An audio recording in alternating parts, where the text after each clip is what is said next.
देखिए, हम सबका सौभाग्य है कि झारखंड का एकमात्र जिला साहिबगंज, और उस साहिबगंज में उत्तर वाहिनी माँ गंगा का विरल प्रवाह, उसके किनारे आदिकाल से हजारों हजार बरस पहले से वहाँ संथाल जनजाति समाज के लोगों का वहाँ मेला लगता है।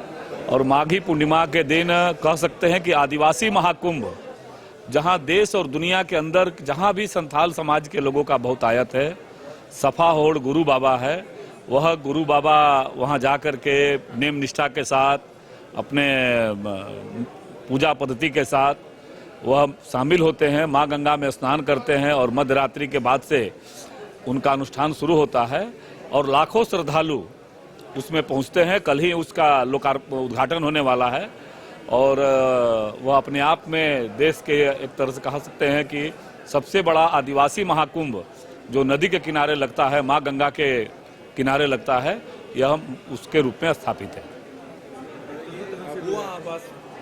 इसमें नेपाल, भूटान, बांग्लादेश, उड़ीसा, झारखंड, बिहार, असम, ऐसे सारे जगहों से श्रद्धालु आते हैं और वो अपने भावना की अभिव्यक्ति करते हैं।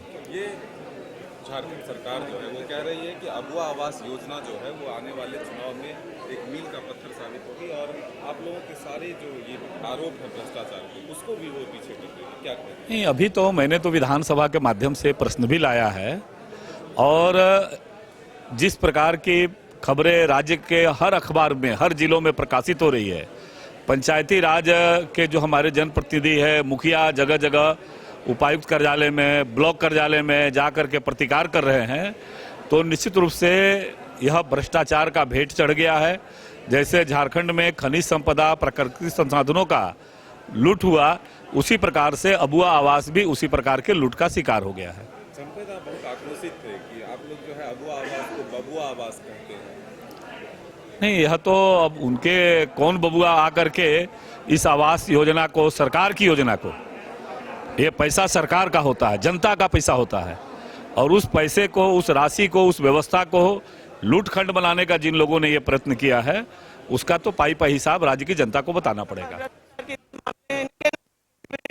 जांच करवा दी इस तरह की मांग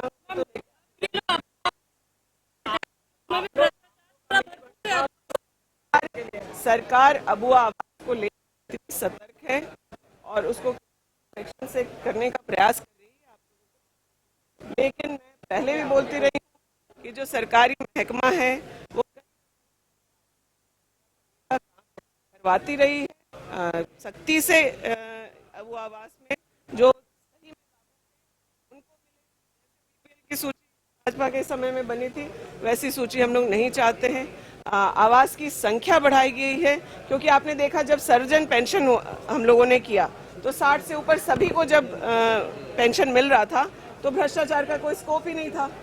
आज अबुआ आवास की जो संख्या हम लोगों ने दी है उसके साथ साथ प्रधानमंत्री आवास भी हो जाता, या फिर अगले वित्तीय वर्ष में जो हम लोग इसको बढ़ाने की तरफ अग्रसर हैं, जब पर्याप्त संख्या में आपके पास सुविधा होगी तो उसमें करप्शन के चांसेस कम हो जाते हैं। मुख्यमंत्री जी ने, पूर्व मुख्यमंत्री जी ने अबुआ आवास को लेकर जो पहल की है, मुझे लगता है पूरे राज्य को इसकी सराहना करनी चाहिए। जो ठंड में प्लास्टिक के नीचे और टटिया के नीचे सोते हैं, उनकी क्या हालत होती है वो हम लोगों ने गाँव में महसूस किया है। देखिए, ये लगाया जा रहा है कि आप लोग अपने अभ्यर्थियों को पास कराना चाहते थे, इसलिए ये बिल्कुल अनर्गल बयानबाजी है। भाजपा शासित राज्यों में पता करिए कि यूपी में और व्यापम घोटाला और तमाम चीजें भाजपा के राज्य में क्या हुआ है। पेपर लीक के मामले में जब निकल करके आते हैं तो भाजपा से ही जुड़े हुए लोग आते हैं। आज इन्हें एसआईटी इसलिए सता रहा है कि हो सकता है शायद इनकी साठगांठ हो पदाधिकारियों के साथ या जो माफिया हैं उनके साथ।